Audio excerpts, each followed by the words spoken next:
So I'm going to paint this horse. Well, actually, I'm not going to paint the whole horse, but just the head. And I'm going to let you guys follow along. The very first thing I always do is put a little background around whatever object I'm going to paint. It's hugely helpful to do so. It helps you to see your values much better, and also allows you to push your lines around if you need to. In other words, if I paint the nose a little too big, I can push it back with some background color, and I always do that. But the biggest reason is just to give yourself the right value to look at.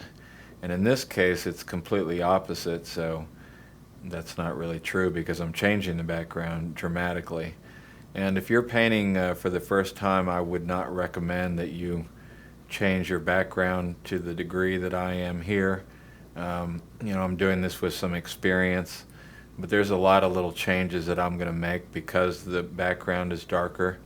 There's some color that hits the horse, especially on the edges, that's a little different because the background is not or would not be reflecting into the horse the same way. In other words, it's really important that the horse, when I paint it, is on the same sort of background as it is in the source. But I'm going to change that, and I'm only doing it with experience because there's some changes that I need to make. So I always start with my blacks. As you can see, I'm painting in all the very darkest colors first, and I'm not going to do that perfectly, but I really, if I was advising you, I would tell you to paint every last bit of black in the entire head of the horse, and that way we can progress from the darkest darks to the lightest lights in the right order. If you jump around and you paint some highlight and then you paint some shadow and you jump all over the place, you're never going to really see the horse develop the same way. But if you develop it and paint it in the right order from darks to lights, painting in each step before you move on to the next, then you're going to start to actually see the likeness of the horse quicker, and also have an understanding of what you're doing, rather than putting spots of paint all over the place, and it just becomes real confusing, and you never really start to see the horse. I mean, even with the little bit of black that I've put in here, you can already see the horse starting to develop, and it's easier to see if your positioning is right of the eye or the bridle or whatever it is. So really important to work through your values in the right order. Another thing you should think about is when you're painting and you're laying in your values, until you get the canvas covered, your colors are going to look wrong. So these colors may look too dark to your eye because they're sitting on the stained canvas, and but once you get the canvas covered, things are going to start looking more correct to your eye. And that's why I tell everybody to don't blend and don't fix until you get the canvas covered. So I'm really focusing on just getting my canvas covered, and as you can see here on the edge of the mane, I'm really playing with the color and trying to get it right, because I'm not going to paint it exactly the same because I'm painting it on a dark background.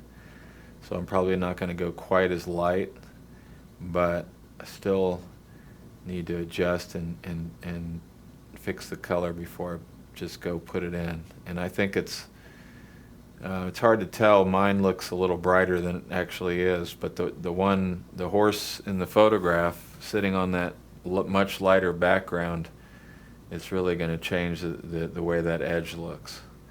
And so with a little bit of experience, I'm making some changes.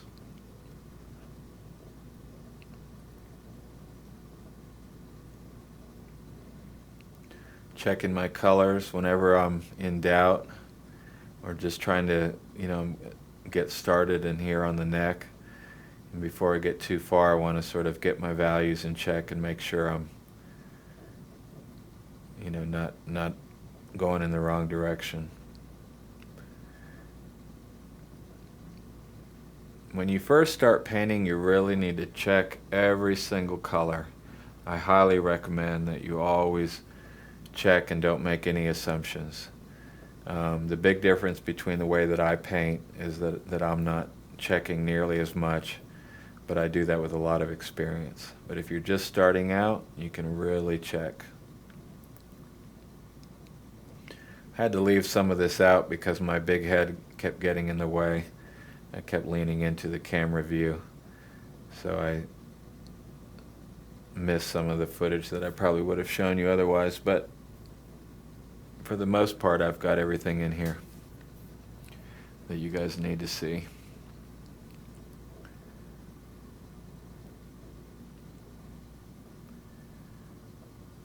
So when you paint the eye, you really want to work on your values and get the big picture right, and don't worry about the details so much. So I'm asking myself, is my big black spot the same size as the one in the photograph? And always think about the big picture before you start worrying about the details.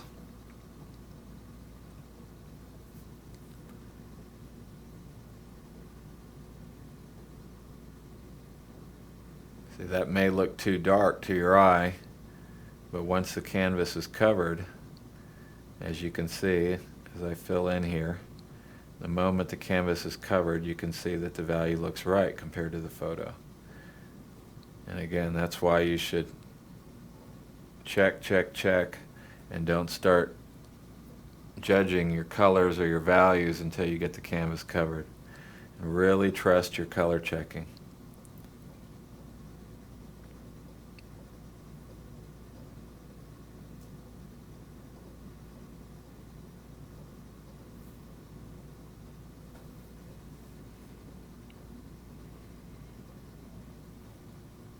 See, if I would have been painting this in perfect order, I would have painted in these darks before I started painting in some of the lights in the cheek. So you're never going to do it perfectly, but just in general, try to work dark to light.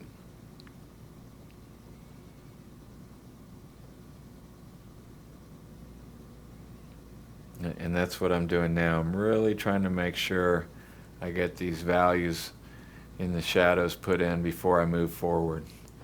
You always want to overpaint the darks. It's a lot easier to paint your darks a little bigger than they need to be and then push them back with your next value, rather than painting your darks too small and then having to fill in with your light colors.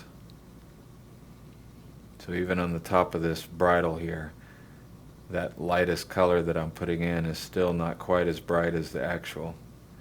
And that's because I'm trying to build the shadows properly.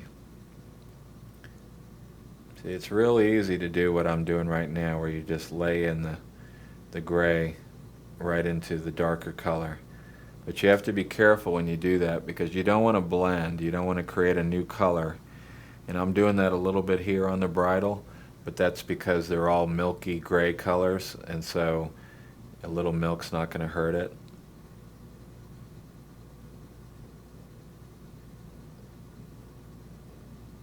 Really go slow on these first stages when you're laying in your darks. That's when you really have to be careful, because if you take your time and you get all your darks in and your midtones in and everything's where it should be, then it really goes easy toward the end. And because I've got everything where it's in its right spot, the nostrils in the right spot, the mouth is in the right spot, the nose is not too big, I took my time in making sure that all that was positioned right and where the eye is where it's supposed to be. Then as you move forward and you lay in your colors, you can leave your color alone.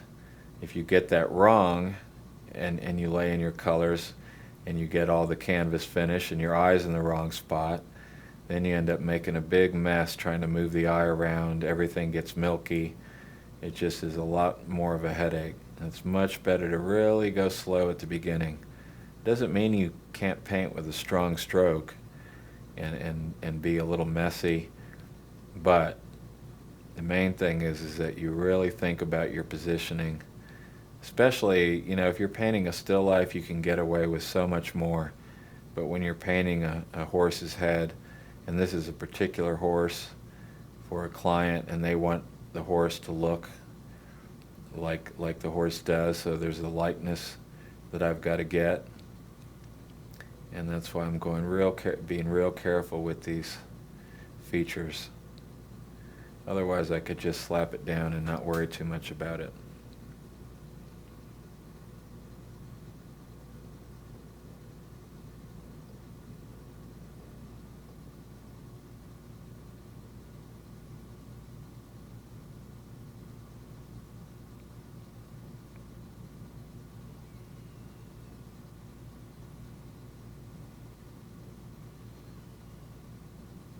Really making sure I've got my shadow built before I go in and just fill in the rest of that face, because if I just start filling in and don't have those shadows, it's just going to look real flat. And I'm overpainting the shadows a little bit, painting them a little bigger than they should be, knowing I'm going to push them back a little bit.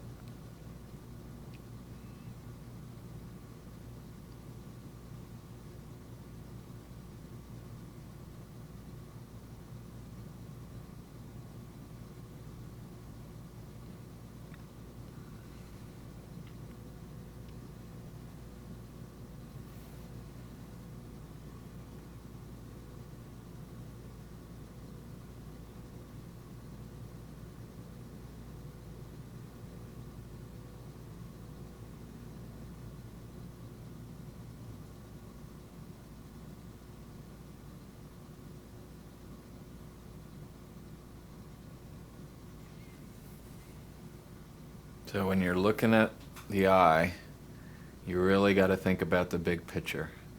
So I'm really trying to make sure my the dark areas of the eye, the black areas, are the right size and the right shape before I go put the reflection in. There's no point jumping ahead and just putting in the reflection when you're not sure your shape's right, because then you're going to have to blend and move it around and it's all going to turn to milk.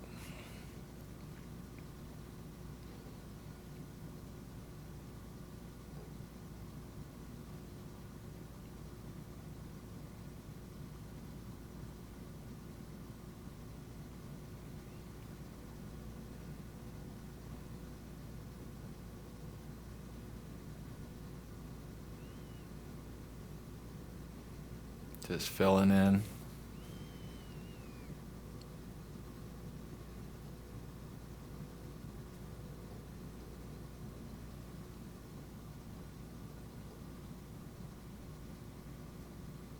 It's a lot of fun to put in the highlights when you've built the shadow right.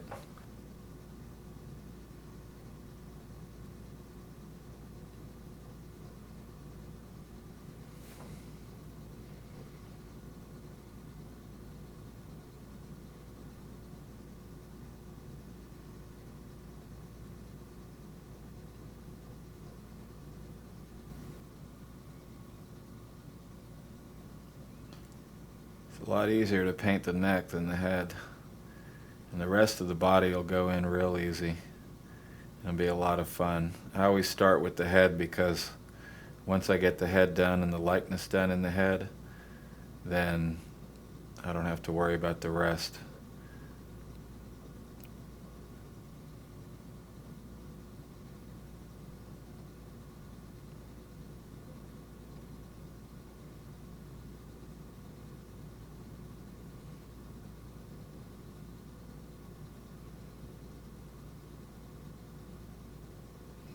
And these reflections, or little diamonds or whatever they are, on the top of the bridle, I just start by putting in little white dots and then put in a little shadow, and that's all there is to it.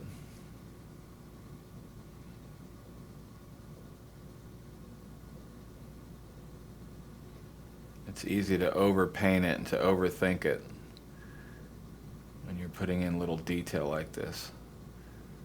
But if you've got your foundation right and your colors right to begin with, then it's all real easy.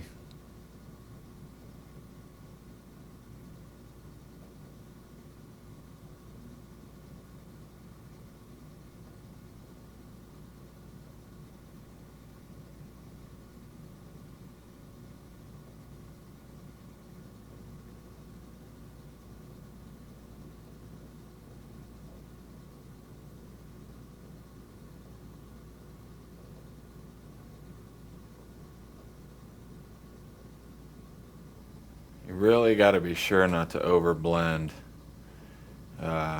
When you look at the neck in the photograph,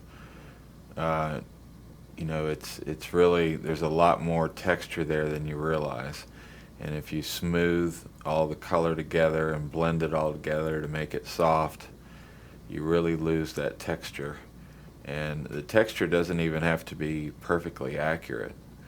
In other words, the fur doesn't have to look like horse fur close up. But if your values are right and you leave a little bit of abstraction in there, it's going to look a lot more like natural horsehair from a distance when you step back and look at it.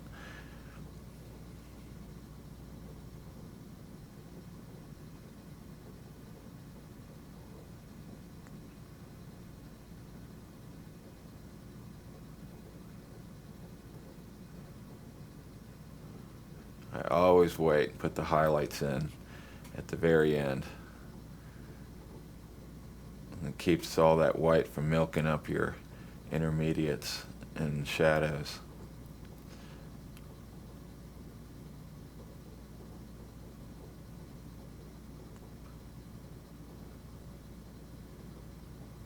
If I had put this texture in on the mouth earlier and then gone in and fixed, it wouldn't have worked.